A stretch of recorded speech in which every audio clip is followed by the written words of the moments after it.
Get ready for Rita to do an unexpected stunt today as we welcome you back to our channel. 5 performers who caused more harm than good with their music were the ones she singled out. Betrayed trust, shame in public, and emotional wreckage, not little grudges. Here we meet Jim Gordon, the guy who broke more than her heart. With 2 musicians, a shared stage, and electrifying energy, their romance started like a dream. But it descended into a darker realm very rapidly. Jim had his share of problems. He was tormented, he heard voices nobody else could hear, and his anger sometimes bubbled to the surface. While on a tour one night in the early 17th century, he punched her in the hallway of a hotel. In a business that would not face the brutality of its golden boys, the incident rendered her physically hurt, emotionally devastated, and unable to speak up. She silently departed from him. No public attention, no litigation, just long-suppressed pain. Not out of mercy, but for the sake of her own existence, she avoided using his name for a long time. Although he would betray her, he would not be alone. Remembering such private chats and rehearsals makes the following name taste harsh. Then came Stephen Stills. While being harsh offstage, they gave the impression of being pals in front of onlookers. She was on stage with Crosby, Stills, and Nash during several of their legendary performances, and even posed for photos with them smiling for the press. However, Stephen treated her as though she were nothing more than a costume accessory, something to be seen and not heard from behind the scenes.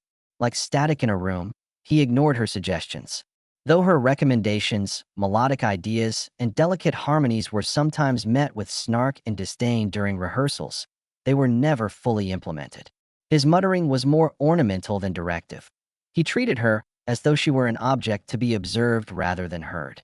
On one particular evening, she would always remember, Stephen gave an impassioned thank you speech during a huge performance, naming each male musician on the bill. Rita stood off stage, a pleasant smile on her face as she waited, but her name was never called. There was an intention to leave it out. Unlike any slight, it sliced through like butter. Standing tall and proud, she departed from that tour with a shattered sense of self-assurance. Held a significant position in my life. Throughout her life, my maternal grandma composed music and poetry. Was in Texas. To maintain her air of professionalism, she refrained from speaking her mind during interviews. Her tunes, however, carried the weight of her grief, weakness, shame, and subdued fury. It all came out in her music, and her voice conveyed the story Stephen sought to bury, at least to those who could hear it. When she felt her wounds couldn't get any deeper, Graham Nash, someone she trusted, betrayed her. In addition to music, they had other interests. The atmosphere was one of camaraderie, trust, and familial warmth. Graham was someone who, according to Rita, saw her for more than simply her singing voice. She was someone with vision, passion, and depth. This belief lasted for years. They supported each other through challenging tours, encouraged each other's creativity, and exchanged ideas with respect and admiration. Priscilla, Rita's sister, made Nash feel a chill instead of the warmth she had previously experienced. When they were in the same room together, he started treating her like a total stranger, stopped responding her calls, and avoided making eye contact behind the scenes. Not only was the betrayal romantic, but it was also serious. It was twisted like a dagger with layers of emotional betrayal and desertion. What was worse were the rumors. He allegedly said she was too dramatic, a distraction, and an emotional drain on him, according to industry rumors. Seeing her character snatched from the pages of her story seemed to be happening in real time. In the middle of a studio session, the tension broke.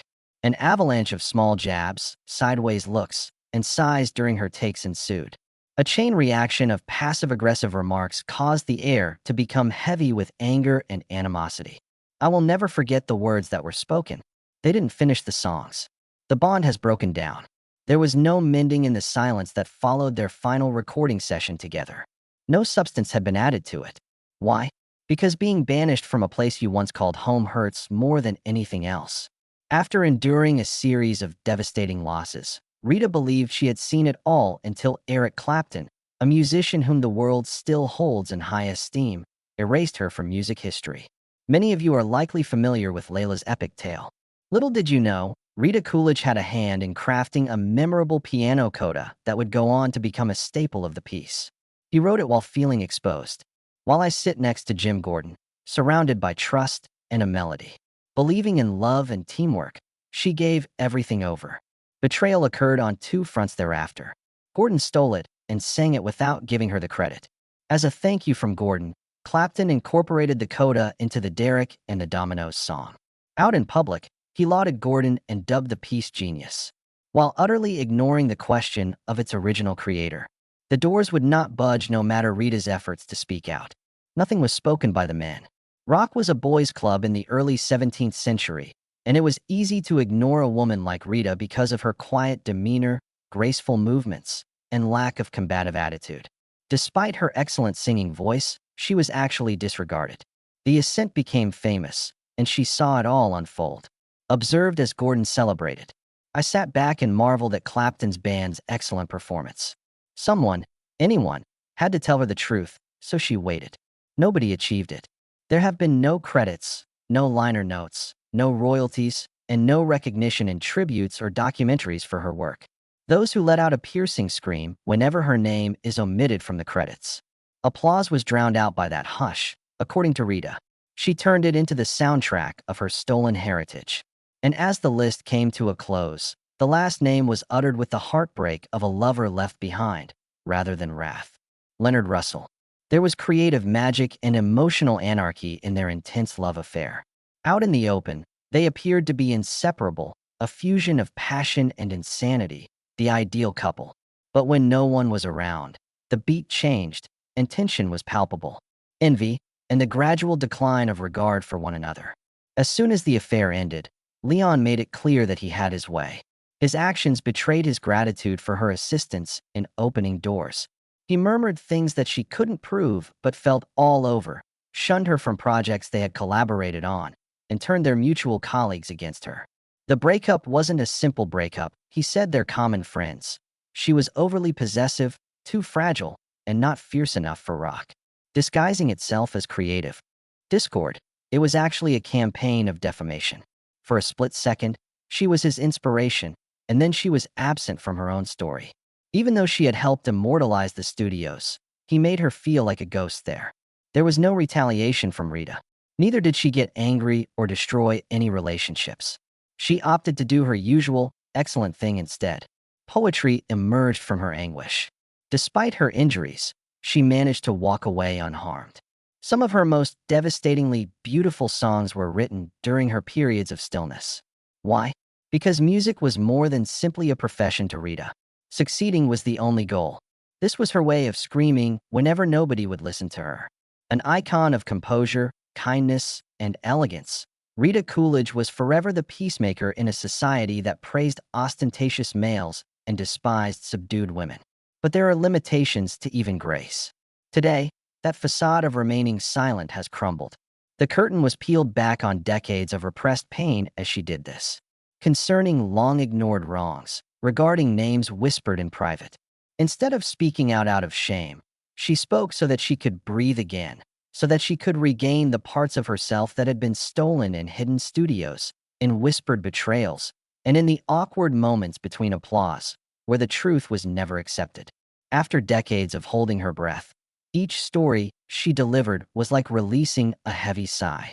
Ripped apart, not out of compassion, but for control, every name said was a wound. Long had she waited for acknowledgement that never came, for regrets that remained unspoken, for another voice to end the hushed conversation, but to no avail.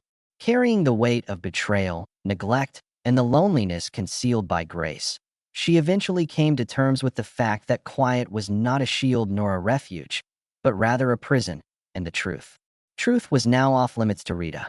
Not a song at all, but a scream, a reckoning, one that didn't murmur but shouted, one that didn't beg for pardon but grabbed personal space. It swung, it burned, it cleansed, and now comes the time of retribution. In order to rise above the past, to recover what was taken from her, and to inscribe her truth into every verse, memory, and note that bears her name, not to erase it, but to persevere.